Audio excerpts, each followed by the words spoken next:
Hello, YouTube. This is Mr. Bakari, and today we are going to graph secant and cosecant. So let's begin.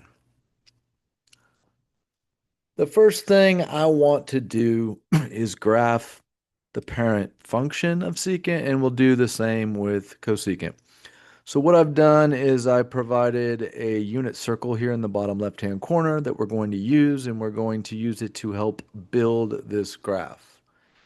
If you look at the graph, I've got a high line, a midline, and a low line, which represent y equals -1, y equals 0, and y equals 1, just like the unit circle. Okay? So secant has a period of 2 pi, just like cosine and sine. And remember, secant is the reciprocal of cosine, so they will have the same period or cycle. With that being said, a period of 2 pi, if we divide it by 4, that gives us 4 steps that I have evenly distributed and highlighted in yellow here. And as you can see, I have labeled my x-axis with those angles. So we're going to go around the circle and we're going to build the parent graph of secant. Now remember, secant is r over x. So if we start in our standard position over here on the right-hand side of the x-axis, okay, r over x is +1. So at 0 radians, I'm going to put a point at +1. Now, as I move to pi over 2, okay, secant is now undefined. So that means we've got a vertical asymptote at pi over 2, okay? And as we move to pi, r over x is -1. So I'm going to put a point at -1 at pi. And then our next step, 3 pi over 2, is undefined again, okay? Because r over x is 1 over 0. All right, so I'm going to bring in that. And then as we come back around to 2 pi, again, we are at +1. So I'm going to put a point up here. All right? Now, that is one period to the right of 0. Now, if I want to do a period to the left, I can continue this pattern as I see, and you will see that secant is undefined every other step. Okay? And then the points alternate +1, -1, +1. Okay? So I just went around the circle and I found r over x at my steps. And it's as simple as that. Now, you might be saying to yourself, well, these points are on a cosine graph. And that is true. Secant and cosine share these points that are at 1 and -1. And the reason is because when cosine is 1, what's the reciprocal of 1? It's 1. What's the reciprocal of -1? It's -1. So therefore, since secant and cosine are reciprocals of each other, they both share these points. In fact, what I want to do now is show you where cosine is. Here's cosine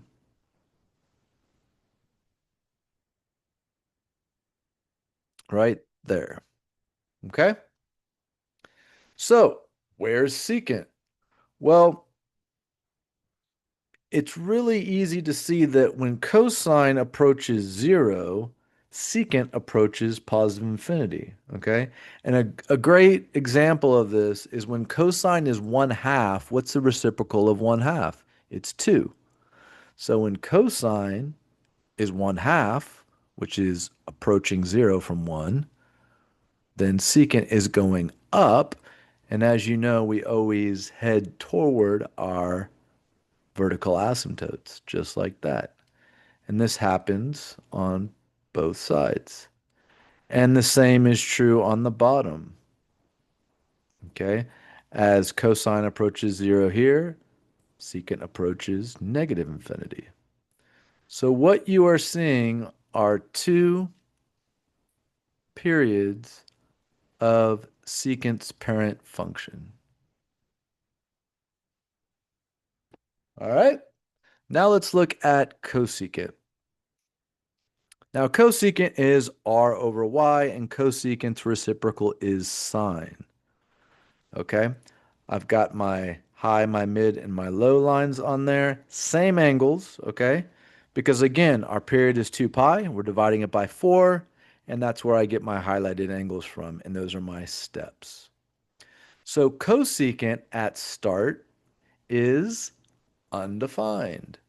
So unlike secant, cosecant is undefined at start.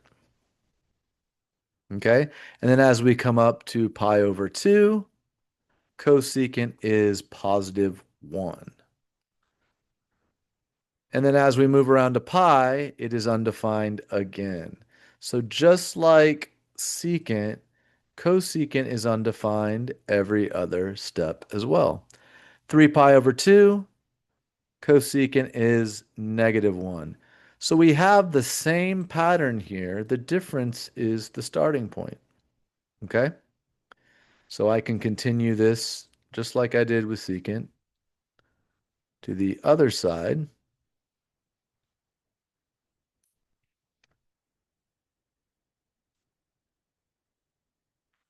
And I have 2 periods of cosecant. Okay? Again, I'm going to graph sine, which is its reciprocal function, okay, just to show you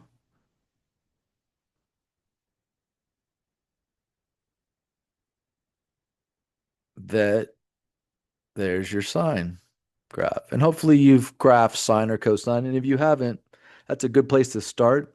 So I would suggest watching my videos over graphing sine and cosine.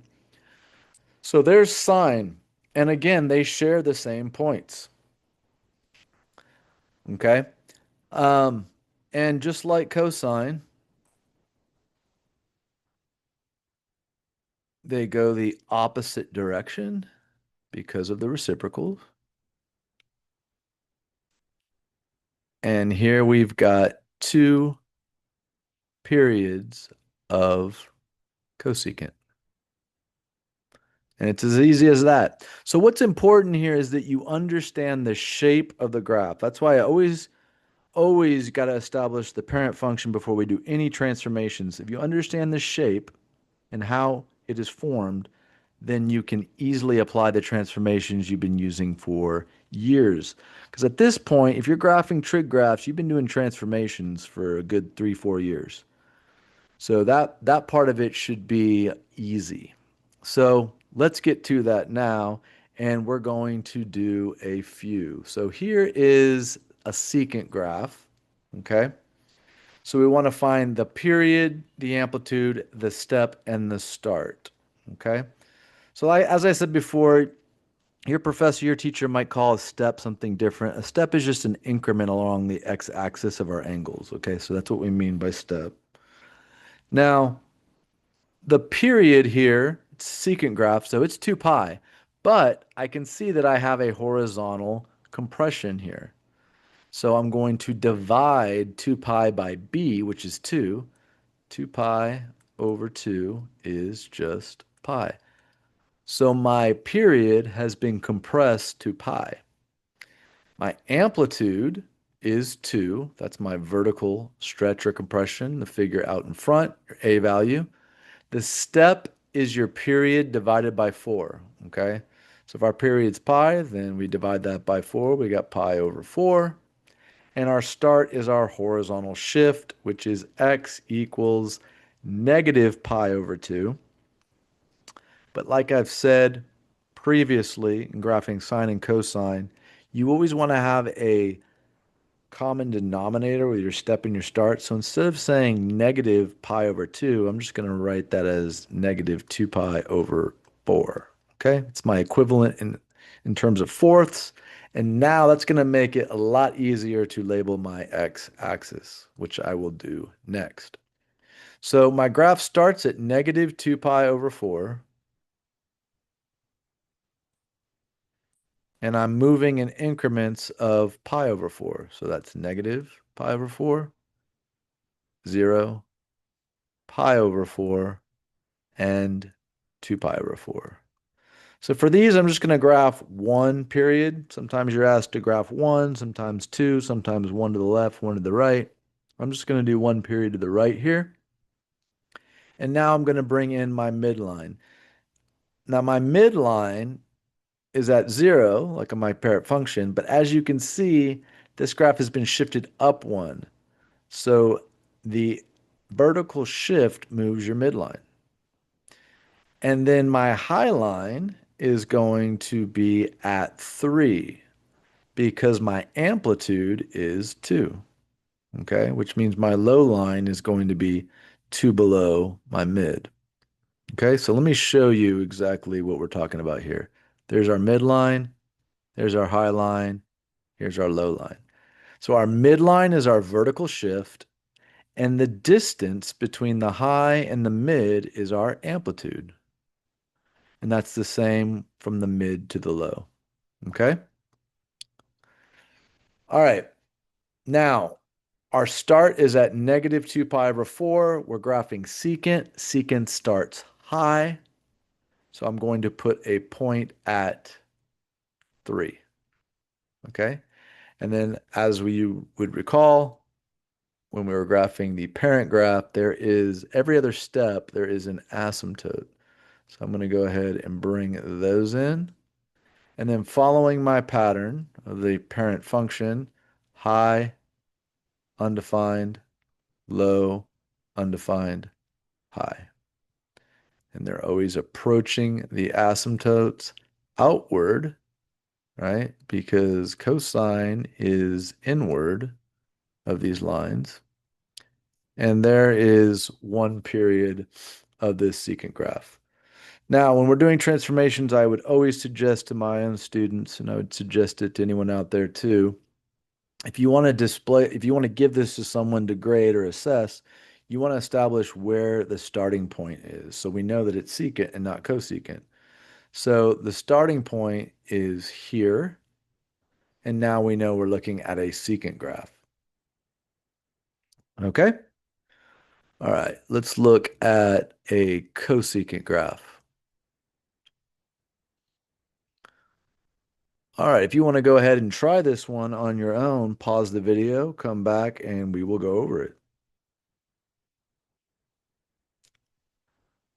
All right, so what is the period here? Well, cosecant we know is 2 pi divided by b, but as you can see, b is just 1. So we do not have a period change here. Now the step is going to be that divided by 4, which would be pi over 2. The amplitude is 1 because as you can see, there is no stretch vertically or compression. And the start is our horizontal shift, which is x equals pi. And I'm just going to give pi a common denominator with my step, just like that. So when I come over here, I'm going to start at pi, 2 pi over 2, and we step pi over 2. So that's going to be 3 pi over 2,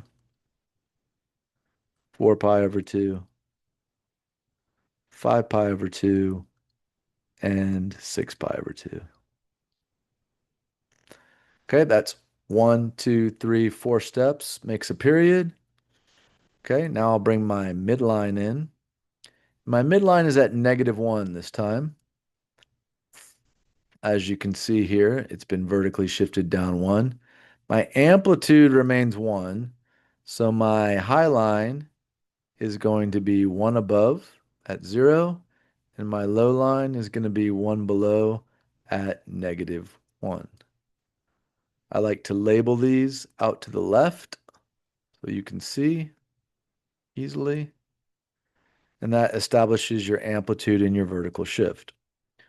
Okay, this graph starts at 2 pi over 2, and cosecant starts undefined. Okay, and every other step is undefined. All right, now typically cosecant starts undefined and then goes up, but since this has been reflected, if you look over at the equation here, it's been reflected. So instead of going up, we must go down. So undefined down, undefined up. And we'll draw our graph. And this is 1 period of cosecant. Okay? So I hope that helps you get started graphing these two. And look out for another video where I graph some more challenging transformations with secant and cosecant. Until then, have a good one.